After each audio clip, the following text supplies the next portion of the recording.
इंसान के सभी दुखों का कारण बोलना ही है, क्योंकि आवश्यकता से अधिक बोलना ही दुखों का कारण बनता है। इसलिए कम बोले, सटीक बोले, मधुर बोले और सबसे ज़रूरी जितनी आवश्यकता हो उतना ही बोले। वाणी या बोलना ही नहीं बल्कि मौन में भी शक्ति होती है। यही कारण है कि धर्मों में मौन को बहुत महत्व दिया गया है। वैज्ञानिकों द्वारा भी इस बात को माना गया है कि सेहत से मौन का गहरा संबंध है और इससे मानसिक शांति मिलती है। मौन से विचारों में एकाग्रता आती है और रचनात्मकता बढ़ती है। इसलिए जितने भी साधु संत या तपस्वी हुए सबने मौन रहकर और ध्यान लगाकर ही संसार के गुण ज्ञानों को प्राप्त किया। दुखों का कारण है बोलना। हमारे जीवन में एक नहीं बल्कि सारे दुखों का कारण बोलना ही है, क्योंकि हमारी समस्या यही है कि हम चुप नहीं रह सकते, हमेशा कुछ ना कुछ बोलते ही रहते हैं और आपके बोलने का कारण ही आधे से ज़्यादा दुख निर्मित होते हैं। परिवार में कलह कलेश का कारण भी हमारा बोलना ही होता है। आप जितनी भूख उतना भोजन खाते हैं, जितनी ज़रूरत उतना कार्य करते हैं, लेकिन क्या आपने इस बारे में कभी सोचा है कि आप कितना बोलते हैं? क्या आप उतना ही बोलते हैं जितनी आवश्यकता है या अनावश्यक ही सारे दिन बोलते हैं? इस बारे में कभी अकेले बैठकर ज़रूर सोचिए कि आज आपने दिन भर में कितना बोला, क्या बोला और सबसे ज़रूर कि क्यों बोला। इनमें से कितनी बातें ज़रूरी थी और कितनी अनावश्यक।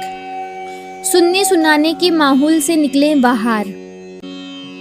मनुष्य की प्रवृत्ति ऐसी है कि वह अपने मन में चल रही बातों को दूसरों को सुनना चाहता है और दूसरा भी उसके साथ ठीक वही काम करता है।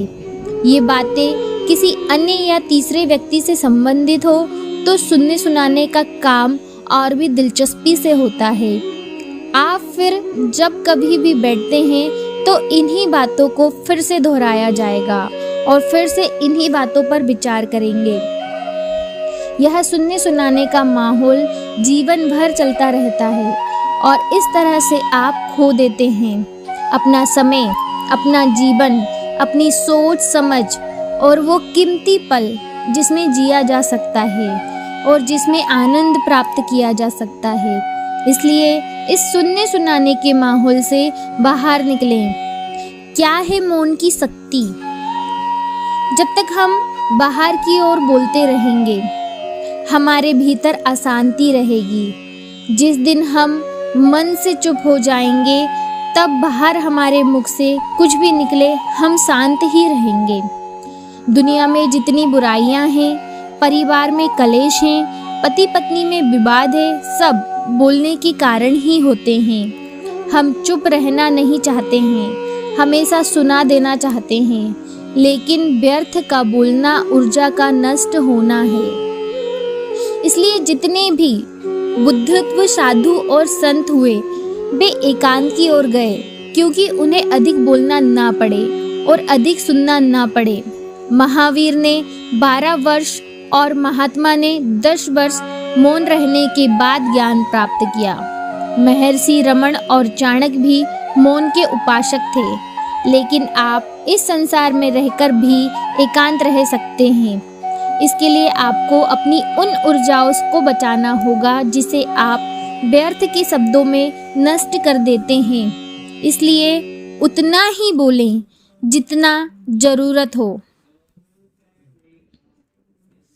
जाने महात्मा बुद्ध ने मौन रहकर बदल दी उन्हें क्रोध से देखकर थूकने वाले व्यक्ति की मनोदशा। यह कहानी महात्मा बुद्ध की है, आप इसे ध्यान से सुनिएगा। इस कहानी में बताया गया है महात्मा बुद्ध ने कैसे अपने ऊपर क्रोध करके थूकने वाले व्यक्ति को मौन रहकर उसकी मनोदशा बदली।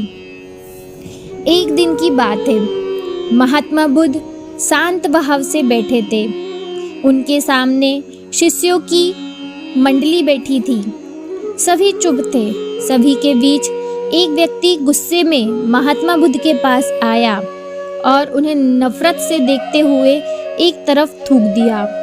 उस शांत वातावरण में एकाएक खलबली मच गई। आसपास मौजूद बुद्ध के शिष्य क्रोधित होकर उस व्यक्ति की तरफ दौड़े, लेकिन बुद्ध ने इशारे से शिष्यों को शांत रहने को कहा।